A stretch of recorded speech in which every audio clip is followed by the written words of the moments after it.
السلام عليكم. مفاجأة ها؟ أنا هحكي لك النهاردة عن شقة لو عرفت عنوانها حرفيا مش هتعدي من الشارع اللي هي فيه. شقة مليانة حكايات وصراخات ودم، والمشكلة إن الشقة دي مش في خرابة، مش في منطقة متطرفة عن الدنيا. الشقة دي في وسط القاهرة، تحديدا في حي السكاكين.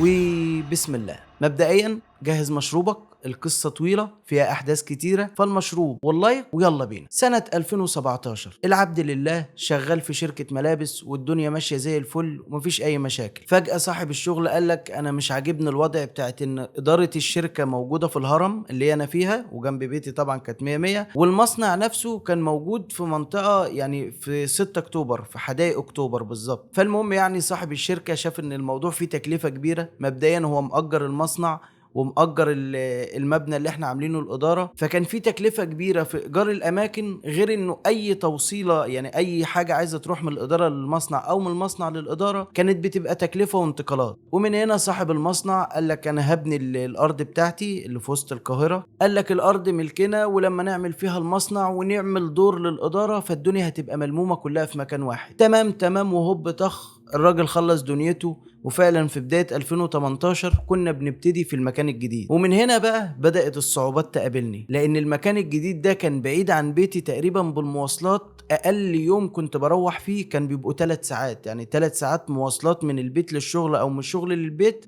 ده انا كده روحت بدري، فكانت رحله عذاب. يعني اول اسبوع شغل ده كان تكسير عظام، ده غير ان المرتب اصلا بقى بيخلص في المواصلات. انا بركب تقريبا مواصلتين، بعد كده المترو، بعد كده مواصلتين، فالموضوع كان مؤذي ومرهق بشكل غريب. لكن كنت بحاول استحمل علشان انا بقالي فتره في الشركه دي، لغايه ما بيحصل في يوم ان انا ببقى راجع من الشغل وكنت بنزل على الدائري. وانا المشكله ان لما بنزل على الدائري فوق ما ينفعش اعدي من على الدائري فوق، الموضوع خطر، فكنت بضطر انزل النزله اللي هي اللي جنبي واعدي تاني من تحت الدائري. فانا كنت بضرب مشوار كده وارجعه تاني كده علشان ما اعديش الحته الخطر بتاعت الدائري. ولكن الازمه كلها بتيجي في يوم من الايام اللي بعدي فيه، وطبعا كنت راجع على الساعه 12 تقريبا، ونزلت النزله دي وجيت اعدي واذ فجاه ببنوته جميله واقفه لو سمحت. نعم، لقيتها بتقول لي انا رايحه لغايه مترو المنيب بس خايفه اتمشى الحته دي لوحدي عشان المنطقه ضلمه، فلو سمحت لو توصلني. فانا اصلا ده طريقي، فقلت لها لا مفيش مشكله، انا كده كده رايح عنده، تعالي اتفضلي. واتمشت معايا واذ فجاه بواحد بيطلع ماسك السافوريايه. انت ماشي معاها ليه دي يا يا نهار اسود، مع مين يا عم؟ انا قالت لي هوصلك ووصلها ومش عارف ايه. لسه يعني لسه بترجم هو ايه اللي بيحصل او ايه اللي بيتقال بدون مقدمات. راح نفضني بالبتاع اللي في ايده ده على دماغي. فتحت عيني على ناس بتغسل وشي وناس بتفوقني، ايه اللي جرى ايه اللي حصل؟ قلت لهم معرفش. ادور جنبي، شنطة اللابتوب مش موجودة، كل الفلوس اللي في جيبي مش موجودة، التليفون مش موجود. الناس قوموني والدنيا تمام، خلاص انا كويس الحمد لله مفيش حاجة. الجرح اللي هنا ايه الناس لفتولي ومفيش اي مشكلة، بس يعني سواق تاكسي واقف قال لي يا ابني احسن حل ليك تروح تعمل محضر. بيني وبينك انا اللي عمري دخلت مركز ولا جربت مش عايز اللي هو انا الحمد لله خلاص ادام انا لسه عايش اللي جاي سهل. فالراجل قال لي لا اركب انا هوصلك تعمل المحضر وهاخدك اوديك لغايه بيتكم يا ابني. فبصراحه الراجل كان شكله طيب، اقتنعت بكلامه. رحنا على المركز، عملت المحضر وراح موصلنا لغايه البيت. طبعا وصلت البيت صريخ ومصيبه وبلوى وخلاص ما تروحش الشغل ده تاني والموضوع خلص.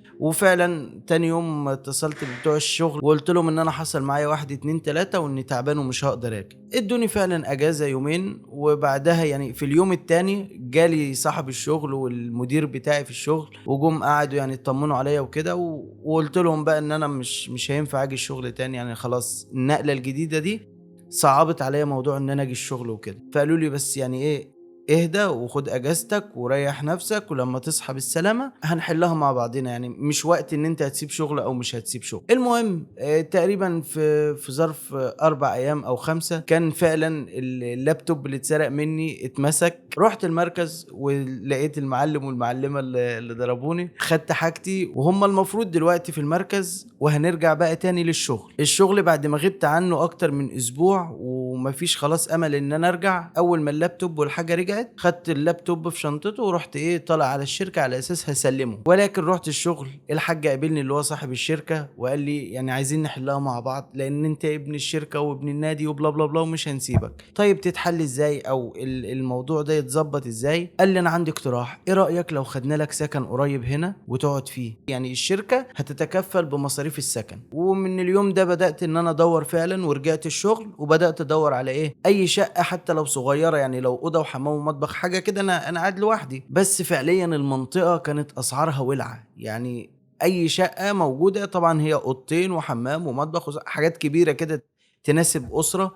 فالاسعار كانت كتير. وطبعا انا خدت لي فتره كل حاجه على النت بالنسبه لي هي ان انا بدور على شقق للايجار. فخلاص بقى الفيسبوك بتاع التايم لاين كله عباره عن ناس بتعرض شقق للايجار، وتحديدا في القاهره يعني. لغايه ما جت الفرصه الذهبيه، شقه واسعه وكبيره وايجارها اقل من شقق كتير اصغر منها. يعني انا شفت شقه مثلا اوضه وحمام ومطبخ وصاله برقم، ولما جيت لقيت دي كانت اوضتين واكبر وحمام وصاله وبتاع واقل في الرقم.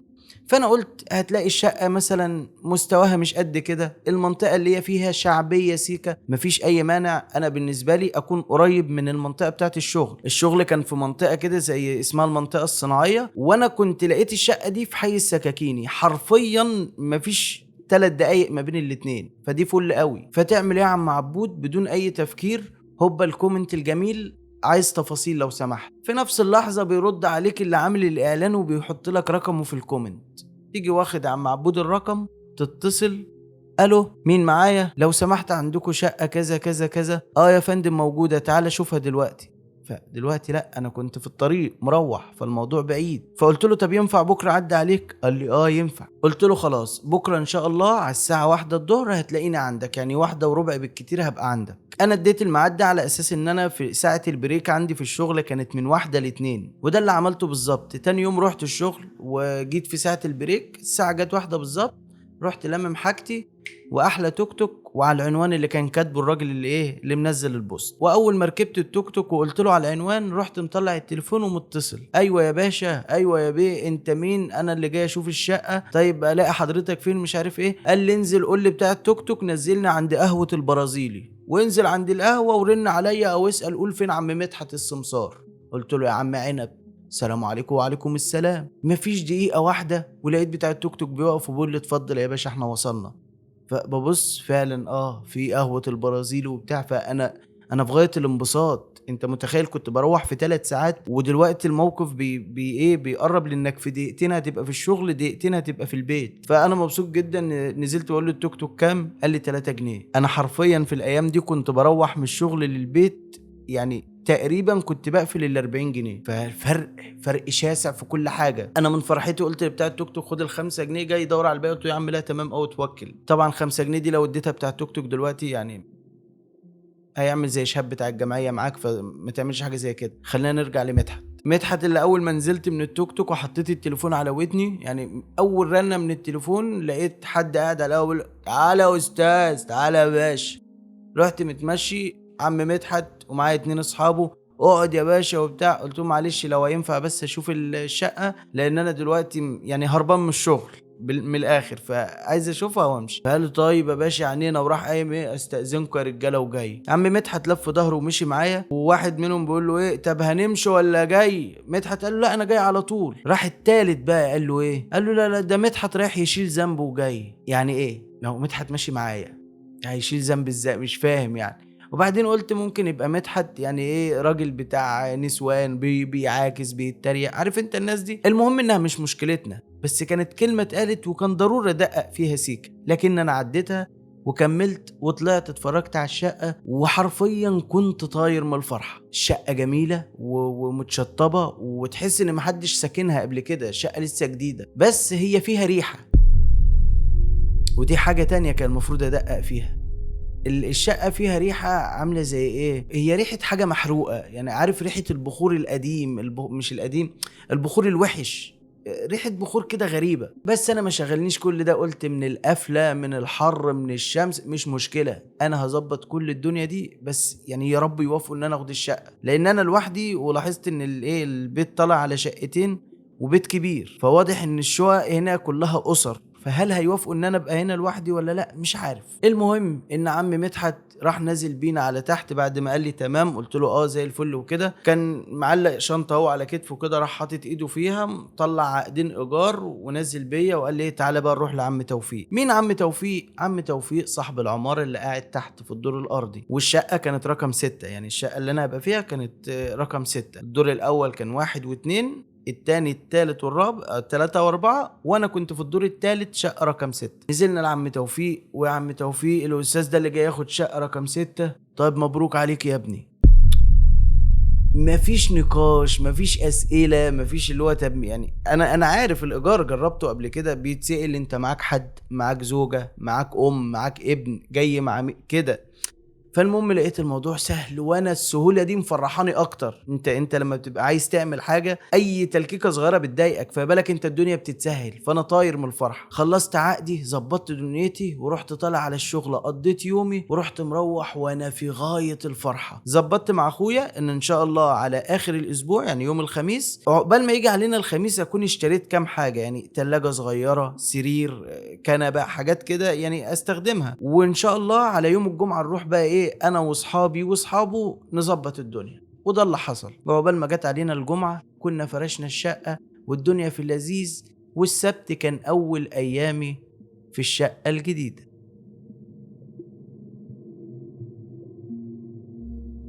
الاسبوع الاول في الشقه بيعدي زي الفل، شغل وبروح بدري، البيت وبرجع بدري، جسمي ارتاح، بقى عندي وقت اكلم اصحابي حتى في التليفون، انزل الشارع، اقعد على قهوه البرازيلي، الدنيا جميله. لغايه ما بيجي اخر الاسبوع وهو يوم الخميس، الم حاجتي واطلع على بيت ابويا وامي، ابيت معاهم الخميس والجمعه زي الفل، وارجع الشغل السبت الصبح. رحت الشغل لغايه اخر النهار، ومن الشغل طلعت على شقتي. في حاجه مش مظبوطه، كأن في حد كان في الشقه وانا مش موجود. يعني الكرسيين دول كانوا هنا، الكرسيين منقولين، حاسس ان المخدة بتاعت السرير مش في المكان في احساس بتغيير، لكن مفيش تأكيد ان في حاجة اتغيرت. يعني هل في حرامي دخل او في حرامي ما دخلش؟ مفيش حاجة واضحة. المهم اني ما اهتمتش وقلت يمكن انا اللي نسيت، المكان جديد عليا برضو والحفظ لسه مش احسن حاجة.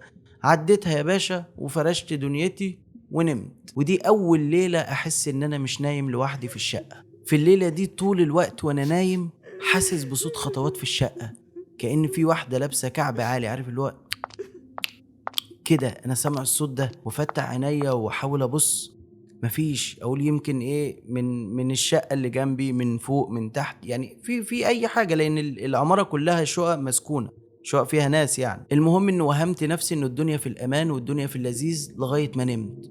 ويا دوب رحت في النوم واصحى على صوت خناقه، وواحد ماسك مراته نازل شتيمه فيها بكل الالفاظ اللي نزلت، حافظ قاموس شتايم ما شاء الله، وضرب بقى واهانه. فتحت عيني من الفزعه عايز اركز الصوت جاي منين. الصوت جاي من الشقه اللي انا فيها. ايوه صديقي، الخناقه دي مش في شقه تانية، الزعيق ده مش بعيد عني، ده هنا في الشقه. المهم قمت، يعني رعب. انا فعليا جسمي بيقشعر، وانا بحكي لك دلوقتي حاسس ان جسمي بيقشعر.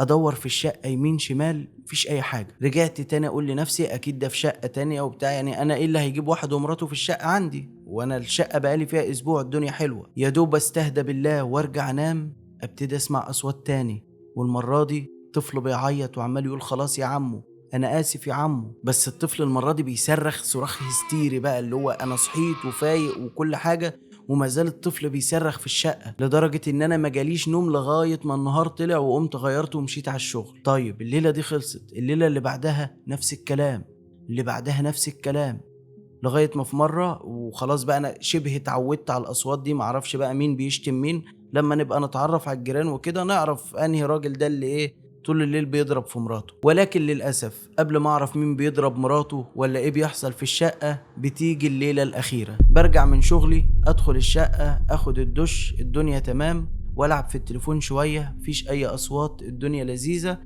ونمت.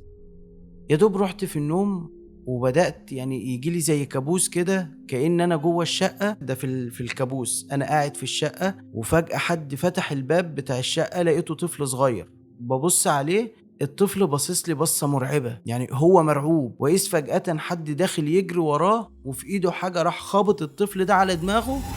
الطفل نزل مكانه، حتى ملحقش يصرخ، نزل في الأرض. في لحظة الخبطة دي انا فتحت عيني، يعني قمت من النوم بقى، الكابوس انتهى. فتحت عيني طبعا استغفار واستشهاد، وبجد بقى مخنوق مش عارف ايه اللي بيحصل. بس في حاجة لفتت انتباهي، اول ما فتحت وصحيت في نور جاي على عيني.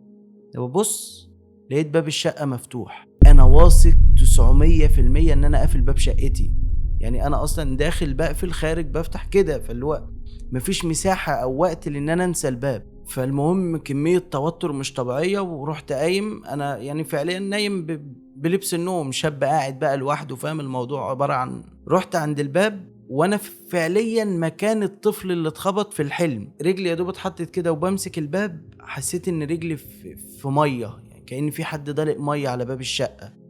ببص تحت، دم. انا شفت الدم من هنا والهستيريا مسكتني طيران بره الشقة. نزلت اجري على الشارع وانا حرفيا معرفش رايح فين ولا حتى الساعة كام ولا اي حاجة، يعني انا صحيت من الكابوس، دوست في البتاع، جريت في الشارع. الانقاذ اللي جالي فين؟ في قهوة البرازيلي. من حسن حظي القهوة فاتحة 24 ساعة. دخلت على القهوة، قعدت اللي هو هاخد نفسي وبتاع، ولسه هستوعب بقى واحنا امتى ولا الساعة كام. ندهت للقهوجي، بس مش زي اي قهوجي جاي يقول لك تشرب ايه. انا لقيته جاي وجايب لي ليمون وقال له خد اشرب. فساهمت بجد، اللي هو انت عرفت منين مثلا ان انا محتاج حاجه زي دي؟ فانا لسه سرحان لقيته بيقول لي خد اشرب هدي اعصابك. بقول له هدي اعصابي؟ اشمعنى هدي اعصابي يعني؟ قال لي يا عم خد، والله ما بيخلص الليمون من عندنا غير اللي زيك.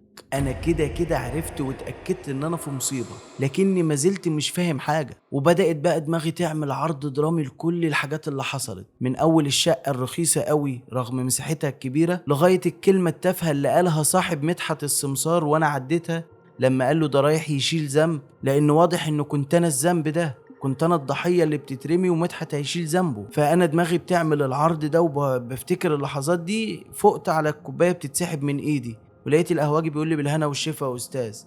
طبعا انا كلبشت في ايده وابوس ايدك قول لي طب بالله عليك ايه اللي بيحصل؟ طب انا ايه اللي جرالي؟ طب ايه؟ قال لي بص انا باكل عيش هنا ومش هينفع اتكلم. عايز تعرف دنيتك؟ روح صلي الفجر في الجامع الكبير، باقي عليه 10 دقايق. طب حلو، انا كده عرفت الساعة كام وعرفت انا امتى بالظبط. طيب اروح الجامع الكبير يعني الصلاة هي اللي هتحميني؟ قال لي الصلاة طبعا هتحميك، لكن لازم تصليها في الجامع الكبير. فبقول له اشمعنى؟ طيب قول لي. قال لي روح هناك وانت هتعرف. قلت له طيب تمام. استنيت ال10 دقايق دول علشان ايه؟ اروح اصلي. ولكن انا واقف بالقط وحرفيا الشورت اللي لابسه مش جايب ركبتي، فاللي هو مش هينفع اروح اصلي. وغير اصلا الصلاة، وانا بمنظري ده وبعد ساعة كمان النهار هيطلع، الناس هتشوفني واقف هنا ازاي؟ فانا لسه عمال افكر انا هعمل ايه. المفروض انا عمري ما هطلع الشقة دي دلوقتي لوحدي ابدا، بس انا لازم اتصرف. وانا بفكر اتفاجئت باستاذ علي اللي في شقة 5 اللي هو في الشقة اللي قصادي نازل رايح يصلي الفجر. رحت قاعد مكاني على القهوة يعني علشان اداري الموقف اللي انا فيه، لغاية ما اتفاجئت بيه وهو راجع. انا لمحته راجع، رحت قايم اجري، دخلت باب العمارة، عديت يعني باب العمارة كان الموتور بتاع المية وراها، دخلت لغاية ما هو قرب من الباب بتاع البيت، ورحت ايه ماسك حديدة وعمال اخبط كده في الموتور كأني بصلحه. فهو اول ما دخل ايه يا ابو حميد صباح الفل صباح الخير وبتاع، بتعمل ايه؟ قلت له لا الموتور كان معلق مش عارف ما كانش بيجيب ميه ليه، بس خلاص اشتغل الحمد لله. قال لي طيب تمام يا عم نهارك ابيض وزي الفل وصباح القشطه، وسابني وطلع وانا رحت طالع في ديله. كانت شقه 5 دي اللي هي على يمين السلم، انا السلم تطلع انا شمال هو يمين. عقبال ما هو فتح الباب، طبعا شقتي مفتوحه، هو فتح الباب رحت انا داخل جري على اساس لو في اي حاجه ايه الحق اندهله وهو صاحي. دخلت اجري الشقه، ما لقيتش الدم اللي كان موجود، ما لقيتش اي حاجه غريبه، والشقه تمام وكله فل الفل. بس بالنسبه لي لا فل ولا ورد. لميت كل حاجتي، ظبطت حاجه شغلي كلها، لبست هدومي، رحت نازل على قهوة البرازيلي. وشوية وجالي اللي هو القهوجي هتطلب ايه يا باشا وبتاع، قهوجي غير اللي جاب لي الليمون. فقلت له معلش يعني انده لي صاحبك بس كنت محتاجه، انا عايز احاسب الراجل على الليمون واشكره يعني على الموقف اللي هو عمله معايا. قال لي تقصد مين؟ فتحي؟ قلت له اه فتحي، انا معرفوش معرفش اسمه. المهم القهوجي مشي شوية وجالي واحد غيره، اؤمر يا باشا. بقول له انا قلت لصاحبك هينده لي فتحي، انا عايز فتحي. قال لي ما انا فتحي.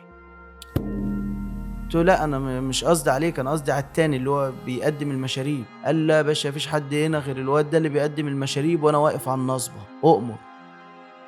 ف... ايه؟ امال مين؟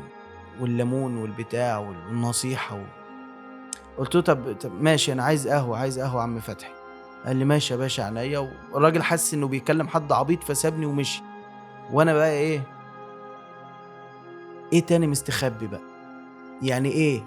يعني أنا لسه ما فهمتش اللي بيحصل لي جوه الشقه، اتفاجئ باللي بيحصل لي براها، دوامه بعيد عنك في دماغي ومش عارف اعمل ايه، لغايه ما خلاص الساعه جت 7 ورحت طالع على الشغل. طبعا لا تركيز ولا فوقان ولا قادر اعمل اي حاجه في الشغل، لدرجه ان انا على الساعه 11 الظهر استأذنت، اللي هو خلاص انا مروح. وطبعا مفيش مروح، انا رحت نازل نايم فين؟ في المصليه بتاعت الشركه تحت، لغايه ما صحيت على الظهر، صليت الظهر وفضلت قاعد اقرا قران واستعيذ بالله وادعي واقرا اذكار. واتصلت باخويا في الوقت ده وقلت له ان انا الشقه دي مش مرتاح فيها وكده، وان شاء الله هسيبها يعني. فعرفت اخويا عشان يبقى في حد معاه المعلومه. والكلام ده وصلني لغايه العصر. قبل العصر تقريبا بربعايه كده رحت واخد حاجتي واخد التوك توك وديني عند قهوه البرازيلي. بس ما رحتش على القهوه، رحت على الجامع الكبير. هو اللي قال لي كده حد طلع مش موجود اصلا، بس انا ماشي ورا الخيوط اللي اتسرسبت لي. رحت الجامع الكبير، صليت وزي الفل، وقعدت بقى مكاني بقى مش عارف حاجه. هو قال لي روح الجامع الكبير، رحت الجامع الكبير. فضلت قاعد لما لقيت حد جاي، راجل كبير كده، بيقول لي انت عجباك القعده هنا ولا ايه؟ بصيت في وشه، راجل جميل، راجل شيخ كده، وهو اللي كان بيصلي بينا، وشه بشوش وجميل. قلت له هو طبعا ما حدش يكره القعده في بيت ربنا، طبعا دي احلى مكان، بس يعني تقريبا ماليش مكان تاني اروح. قال لي ازاي يعني؟ خد تعالى. هو بيتكلم بكاريزما حلوه، بشخصيه. فالمهم رحت قايم من قعدتي كده، قلت له والله انا مش يعني من المنطقه هنا، لكن مش هعرف اروح دلوقتي. قال لي هي ضربتك ياض ولا ايه؟ بطريقه فكاهيه بيهزر. قلت له لا انا مش متجوز، انا قاعد لوحدي، انا من المنطقه الفلانيه وساكن هنا بقالي يجي اسبوعين يعني وكده، بس في مشاكل. قال لي ساكن فين يعني؟ قلت له في العماره اللي هي اسمها كذا، اللي في وش قهوه البرازيلي. قال لي وما لقيتش غير شقه 6 وتقعد فيها؟ انا جسمي مفهوش مكان ياخد صدمه جديده يا عم الشيخ. لقيت الشيخ ضحك وقال لي تعالى تعالى، انت اسمك ايه؟ قلت له اسمي احمد. قال لي طيب تعالى يا ابو حميد. وخدني، خرجنا من المسجد وراح قافل المسجد. قال لي بص يا ابني، انا هحكي لك على اللي مفيش حد هيحكوا لك في المنطقه، بس الاجر والثواب عند الله. قلت له تمام احكي لي. قال لي من 12 سنه تقريبا في واحده اسمها صفاء جت بولادها الاتنين وقعدت في الشقه دي، وكان المعروف عنها ان جوزها شغال في السياحه في الغردقه او في شرم، في المناطق دي يعني، لدرجه انها قعدت هنا 4-5 شهور محدش شاف جوزها ولا يعرفه. كان كل اللي نعرفهم ابوها وامها واخواتها الاتنين. كان بيجي ابوها وامها واخوها الكبير يجي يزوروها مره، واخوها الصغير كان باستمرار بيجي يزورها، لانه المفروض كان ساكن جنبنا او شغله قريب من هنا حاجه كده. لكن المهم انه كان اخوها الصغير دايما بيجي لها يعني، حتى كان بيبات عندها بالايام. وفي يوم من الايام الشارع كله يتفاجئ بصوت اخوها عمال يصرخ جوه الشقه ويقول الحقونا الحقونا. دخلنا نجري كلنا يا ابني، لقينا ابن صفاء الكبير سايح في دمه، واخوها ماسكه في حضنه وعمال يصوت ويقول هاتوا اسعاف. بسرعه الناس كلها اتصلت، الاسعاف جت وشالوا الواد فعلا وطلعوا بيه على المستشفى. مفيش نص ساعه وكان ابوها وامها وصلوا في تاكس ونزلوا داخلين يجروا على العماره. فالناس وقفتهم في الشارع، قالوا لهم مفيش حد فوق، صفاء خدوها بابنها وراحوا على المستشفى. فالراجل طبعا طب مستشفى ايه؟ طب نروح ازاي؟ حد من اللي واقفين قال له اخوها معاها. على طول الراجل طلع التليفون واتصل بابنه، ايوه انت فين؟ قال له انا في الشغل. قال له انت مش مع صفاء عشان ابنها اتعور؟ قال له لا. فالراجل مش فاهم يعني ايه لا، والناس بتقول انك معاها وكده. حد من اللي واقفين قال له لا يا حاج، ابنك الصغير، ابنك التاني هو اللي معاها. الراجل استغرب كده وكان باين في عينيه ان في حاجه، بس الراجل من غير ما يرد على حد فينا راح واخد مراته وركبوا التاكسي وطلعوا على المستشفى. واللي عرفناه بعد كده كانت الصدمه الحقيقيه مبدئيا، لانهم لما وصلوا المستشفى عرفوا ان الطفل خلاص روحه فرقت جسمه، وصفاء قاعده من الصدمه لا بتصد ولا بترد. ووصل ابوها وبدا يسالها يعني ايه اللي حصل، ايه اللي جرى وبتاع. ففي شاب واقف جنب صفاء بيرد عليه بيقول له حاج ده قدر والبقاء لله ومش عارف ايه. فالراجل بيساله انت مين؟ اللي هو ابو صفاء بيسال الشخص ده بيقول له انت مين؟ قال له انا جارهم وركبت معاهم في الاسعاف وجيت معاهم. مين سمع الكلام ده بقى؟ واحد من التمريض. واللي من التمريض ده كان في اول الكلام لما صفاء وصلت بالاسعاف كان عارف ان دي صفاء وده اخوها. فهنا لما ابوها جه اللي كان اخوها بيقول انه واحد جارهم، بتاع التمريض حس ان في حاجه غلط. نزل على طول على النجدة بتاعت المستشفى تحت وبلغهم باللي سمعوا، قال لهم حصل كذا كذا. على طول الضابط راح باعت كام امين، جابوا صفاء وجابوا الواد اللي معاها. وتقريبا صفاء في اللحظة دي حست بالضياع، اللي هو خلاص ابني مات وخسرته وانا بتفضح.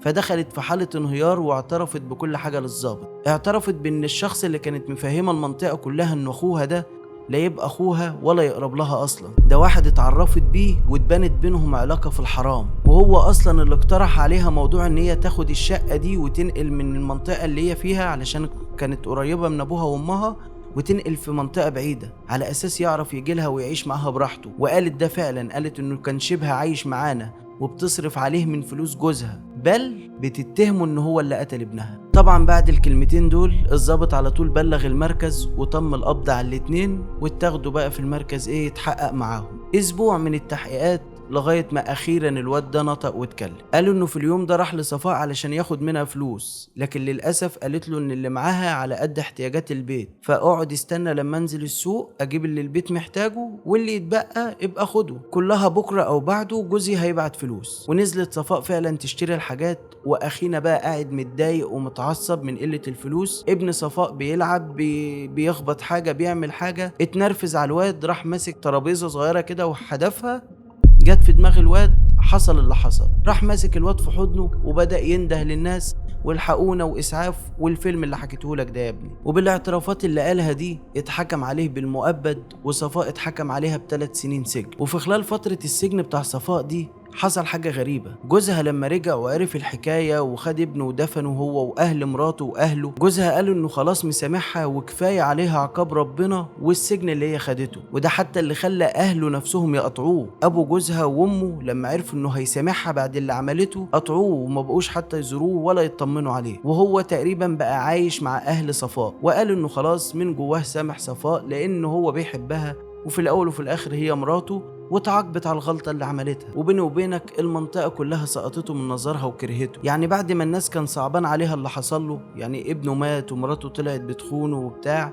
الناس بدأت تشمئز منه. وفعلا الراجل بيعتزل أهله وبيعتزل العالم كله، وبينزل يشوف شغل هنا في المنطقة، وبيكمل قعدته في الشقة عادي مكان مراته وعياله. ولما جه وعاش وسطينا بدأنا نعرفه ونعرف اسمه، وكان اسمه محمود، وكان راجل محترم الصراحة. يعني في ناس من الشيوخ والناس الكبيرة قالت له والله اللي انت بتعمله ده عين العقل، يعني خلاص هي راحت أو ابنك راح وهي اتعاقبت، وفعلا الأفضل دلوقتي ان هي تطلع وتكمل حياتها للعيل الصغير. ولكن طبعا في كلام من الشباب اللي هو بيوجع، اللي هو ايه ده، انت مش راجل، انت مش مظبوط، كلام اللي هو يحرق الدم. لكن الراجل لا اهتم لدول ولا اهتم لدول. الراجل قضى ال3 سنين دول بتوع سجن مراته، ياخد ابنه يوديه الحضانة ويطلع هو على شغله، يرجع من شغله يجيب ابنه من الحضانة ويطلع على شقته. 3 سنين الراجل مش بيعمل حاجة غير كده، لغاية ما عدوا ال3 سنين. النهاردة صفاء هتخرج من السجن، بيروح جوزها يستقبلها هو وامها وابوها، وبياخدوها من السجن يطلعوا على بيت اهلها. وبعد ما خلصوا قعدتهم واتبسطوا والدنيا تمام، جوزها قال لها يلا بقى عشان ايه نروح، يعني بقى لنا 3 سنين ما شفناش بعض وكده. فالراجل خد مراته،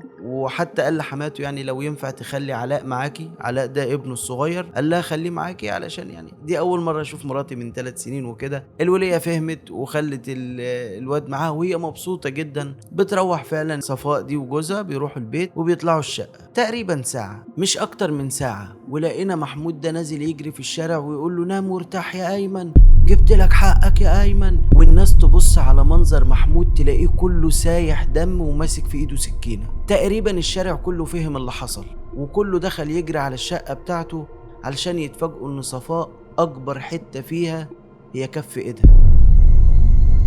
الراجل طلع كاتم قهرته وكسرته على ابنه 3 سنين لغاية اللحظة دي. خلص كل القديم في لحظة، الخيانة والغدر وموت ابنه وفلوسه اللي بدل ما تتصرف على عياله علشان يكبروا في عز ابوهم اتصرفت على واحد شمال. كله حرفيا كان متكوم جوه قلبه ومستني الفرصة اللي هيخرجوا فيها. علشان كده يا ابني قلت لك القلوب اسرار. الراجل ده قلبه كان شايل حاجات محدش يتحملها فعلا، لكنه كان شايلها للوقت اللي محدش عارفه غير ربنا. وفضل واقف الراجل يصرخ في الشارع زي ما بقولك نام يا ايمن وارتاح، جبت لك حقك يا ايمن، لغاية ما الحكومة وصلت خدوه طبعا في البوكس، والإسعاف لم اللي اتبقى من الأستاذة في شقتها وراحوا بيه على المركز، ومن المركز للمحاكمة، واتحكم عليه بالإعدام بتهمة القتل مع سبق الإصرار والترصد. ودي كانت نهاية قصتهم، لكن مش نهاية قصة الشقة اللي كل ما يسكنها حد يحصل له حاجات شبه اللي حصلت له.